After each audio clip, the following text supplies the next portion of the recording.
few questions I couldn't answer, but it was good. It was good. No. So would you be a tough interviewer? I would be. Yeah, I would be. So back at it again. Got a obviously got a great opportunity ahead of us, and an opportunity that obviously we're excited about. Excited to get back on the field. I actually wish we played last week. I don't care for the open weeks too much, especially early in the year, but it is what it is, and had an opportunity to get better through practice last week, and also get a chance to get some guys healed up and ready to go. But obviously it's a big opportunity in front of us. Exciting. Our guys are excited about it, you know, it's a you know, going to be a great atmosphere without a doubt. So and with a huge opponent. You know, I think these guys, obviously they're the national champions and will be that until somebody else knocks them off. And so which no one's shown to be able to do that in about 17 games, I believe. So we've got our work cut out for us. But again, like I said earlier, it's a great opportunity for these guys and where we are in our program and with this young bunch that we have offensively. Chad, is their defense significantly different, losing some of the playmakers from last year and Jeremy Crew? Well, I think they lost some quality players last year, but they've recruited exceptionally well. I think they've had a top 5 recruiting class in each of the last 3 or 4 or 5 years. So the guys that they have in now are guys that played last year, and had some experience. So I think without a doubt they've for the first 2 weeks they've shown some similarities. But there's been a few things a little bit different. You know, I think Coach is you know, he's trying to put his own mark on the defense right now and put his stamp on them. But they're still playing hard and they're still playing aggressive and doing what they do. But a lot of similarities. Will you practice this week with the war team just to get ready with loud noise? Well, we actually practice every week with some type of crowd noise, and I'm sure they'll be pumping that over the speaker system. So it's usually the other team's fight song that we're playing, or Metallica, or I don't know, whatever kind of music we'll play on it. But yes, we'll definitely have crowd noise. That hadn't been a problem with us, you know, more so just from a communication standpoint on the sidelines more than anything. Is there an advantage to already being kind of in that environment already once this year? Well, you know, and that's a great question. I think absolutely, yes. You know, playing the first week of the season in Georgia, in that type of environment, I think that definitely, you know, our guys have played in an environment, a hostile environment, so to speak. So yeah, I would think that works in our favor. That hey, we've done this before already this year with some young guys that were getting their first career starts, and so it shouldn't be quite as new, but it'll be rocking down there Saturday night. You can bet that, and it'll be a lot of fun. The quarterback the first half and the second half were so different. One of the big reasons was third downs. What was so different as far as your third down execution in that game? You talking about the first game, yeah. Or well, I just think that you know, like I said earlier in that press conference. After the Georgia game, for the first 50 snaps, I think we executed about as well as I've ever seen a team execute for 50 straight snaps. I mean, we were as sound as we've been in a first game setting, and then from play 51 to play 79, there was never 11 guys on the same page. There were more mental mistakes, missed assignments from play 51 on, and so I think that alone, regardless whatever down it was, led to the poor third downs in the second half. You know, we're 7 of 13, I think, in the first half, or 7 of 12, and I mean we were pretty good on third down, and then we couldn't convert on the second half. So Yeah, I don't think that had anything to do with their crowd noise by no means. I just think it had a chance, had opportunity.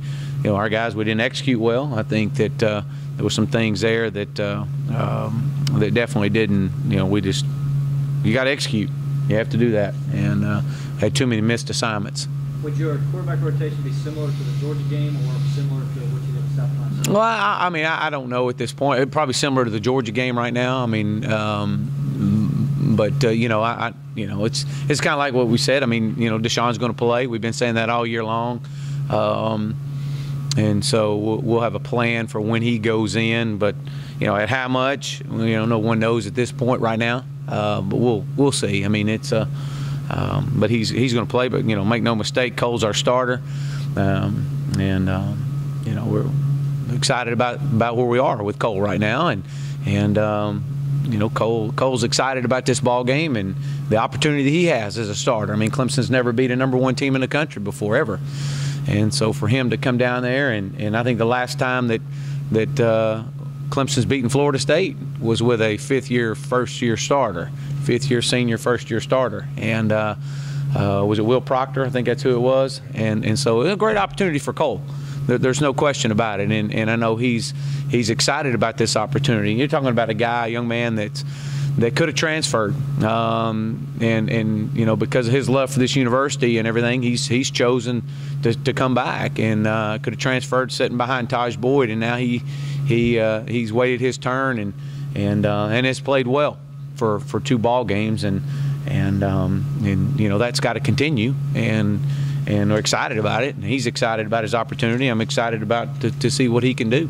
You've talked about how careful you were in choosing the exposure to some of those other younger players in the first game. Many of them were very productive in the second game. Could we anticipate much more contribution from those guys? Absolutely. Yeah, you're going to see those guys play, and play significantly more. How much, I don't know. It's hard to say. The kind of the flow of the game kind of dictates a lot of that. But no, these guys are going to play. I take it you're talking about Adam Choice and Wayne Gallman and those guys. Scott. Yeah, Artavius Scott. Yeah, those guys are going to play, and I think they've definitely proven that the moment is not too big for them. And we saw some of that with Artavius Scott in the Georgia game. We saw a little bit, just I know Wayne wished he had kept his feet on that pass. We're down by 3 and got him across the middle, and he kind of stumbles and falls. He wished he kept his feet and could have had a big gain there. But but really the game out here against South Carolina State, really watching those guys perform and kind of getting their confidence level up, especially young guys. That's what you ask for. The worst thing you can do to a young guy is destroy his confidence.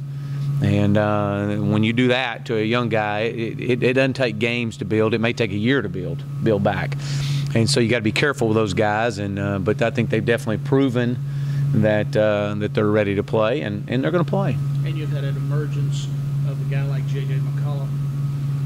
You got Sharon getting probably closer to physical completeness as he's going to be. Yeah, we feel like that he's getting better every day. He's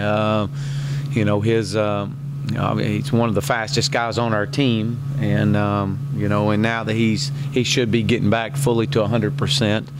J.J. McCullough's a guy that we've talked about that hadn't completely been all in during his time here, and really has came on this year. We saw a little bit of it in the spring, just didn't see enough. Knew he had to have a really good summer. He did that, and then he had a good fall camp. And I think the biggest thing is watching him in the Georgia game, and he was the most physical of all our tight ends in the Georgia game. And so, as a matter of fact, my comment coming back after that Georgia game was, he's earned the right to play more. He was more physical than any of them. And so I think we saw that in the second game, and now his production level, you see his confidence level is really high. I'm excited about him. Jordan Leggett's a guy that we gotta keep. He's got to keep coming on. We're needing more out of him. as far as being from a physical standpoint, needing more out of him from a speed standpoint. I mean, he's one of the faster guys we have on our team at 6'6", and so he's a guy that shows flashes, but really got to come on and playing time is going to be limited. I mean, that's just the way it is. I mean, J.J. McCullough's playing pretty well right now, and Jordan's doing some good things, but we need to have more consistency out of him, and we know he's got the ability to do that. Obviously Stanton Seconder is a guy coming off some injuries that he's had, but yes, back to your original question with JJ, absolutely, he's earned that. Is there any thought to maybe slowing the tempo down? No. To try to keep No. Not even a thought. No. I don't want to go slow. We took a lot of pressure off of Cole in that first game, and I felt like it slowed us down into some check system, which was by design, and we still snapped the ball 80 times or 79 times. If I had to do over again, I would not. I'd go faster than we possibly could go. I mean, I think that's where our guys operate. They operate very well when you're going fast, and we snapped it 93 times the other night, and very easily could have snapped it over 100 times. But this week we're not going to change what we do. We're going to try to go fast and play with unbelievable tempo, and that's something we've really stressed this past week. Even last week, we're snapping it 93 times. We still got some guys up front in our offensive line that are slow getting down and getting into a position and getting set, and that's been a number-1 key things that we've addressed over the last week, is getting those guys set. So no, I can't. I'm not going to slow things down. We got to keep pushing. If anything, we got to go faster. You mentioned the confidence level of some of the freshmen. Yeah. Could you talk about one guy that doesn't seem like has a problem with that is Artavis Scott. Maybe just talk about how he seems to just be wiser, just in talking with him, watching him play, than most freshmen, and talk about that and maybe his skill set a little bit. Well, number one, when you talk about Tay, I mean, he's a very humble young man. He's very coachable. He gets it. I mean, and when I say that, I mean he's a guy that's you can coach him hard, and he understands the big picture. And so I think because of that, he's a little bit more mature beyond his year of being a true freshman. The guy that's come out here, he made an unbelievable catch in the Georgia game, then had a performance like he had the other night. So you keep expanding his role, but he's a guy that's, you're not going to have any problems out of him, and he's gonna do exactly what you ask him to do. But a guy that's an impact guy. He is an impact guy. Is your bigger concern with the offensive line right now, pass pro or run block? Well, I think overall, you've got some guys up front right now that are developing the continuity among themselves. I mean, I think that's been the biggest thing we've had is trying to find the right combination of guys, and we've had we had in the Georgia game, especially in that second half, had some breakdown and some pass protection. I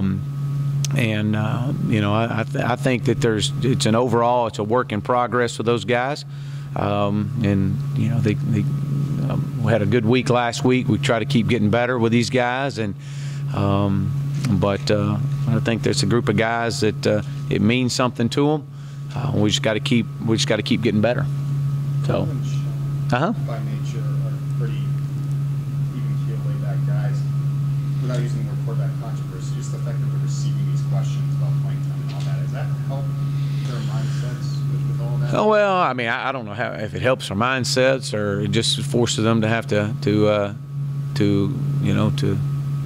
waste breaths that they have no control over right now, and where they could be saving that for extra effort in a game or something. I don't know, but they have no control over it. Cole is our starter. I've said that. Coach has said that. Coach has made it really clear. Again, going back to Cole, a young man that backed up Taj Boyd for 3 years. I mean, he could have transferred and be playing. He probably played two of the last 3 years. He probably could have been playing somewhere, set out a year and but he chose to stay here for the love of the university and for our program, and I think that says a lot about him. I think he's kind of getting an unfair shake out of the whole bit early on right now. But that's okay. I mean, that comes with a position, okay? And that's what fans are supposed to do. That's what everybody's supposed to do. Is anytime there's any close to saying, hey, we got a quarterback controversy. I mean, I go back to growing up with Danny White and Roger Staubach, hearing it when I was growing up, hearing my parents around the house saying there's a quarterback controversy, so I mean, that's the talk. That's the talk of the radio or internet or everybody, the fans, and that's okay. That's great. Hey, that's a great problem for us to have. Let me just tell you that. I'm extremely excited about this issue because that means we got two really good guys. But Cole is our starter and going to Tallahassee with a great opportunity in front of him, and. Man, what more could you ask for as a senior? You got a chance to go down there and play the #1 team in the country, one of the top defenses in the country, and knowing that you got a guy behind you that's, hey man, he's playing his tail off too, and ain't nothing like a little competition. Let me tell you, and you kind of push each other, and they do, and they push each other, and that's good to see. But Cole is our starter. Deshaun's going to play. Everybody knows that. And what a great future he has. What a great future we have with him. And so, again, as we started this season, we started it with the intent that if something did happen to Cole, we had to have Deshaun ready. That's what we've got to do. It's what I've got to do as a coordinator. It's what Coach Sweeney has to do as being the head coach, is making sure that we protect ourselves and our program to have Deshaun ready if something did happen. And I think we've done that over the first 2 weeks, to where his first snap's not in Tallahassee, and so when he does go in, he's played and he's ready, and like I said, there's no quarterback controversy here. I mean, we all know Cole's our guy, and we all know Deshaun's going to play, and so, but yeah, I mean that's, yeah, they ask him a lot of questions, I guess, and the moment they start worrying about that is the moment their play starts to show, because they're worried about things they can't control. And then when that does happen, then you do have problems. So let's don't worry about that. Let's go play and let's go perform like you've been doing. Is everybody excited about the way? I mean, they got those for close to 400 yards. And and everybody loves a backup quarterback. I mean, it don't matter who it is. It could be you. Everybody love you. And that's just part of the position. But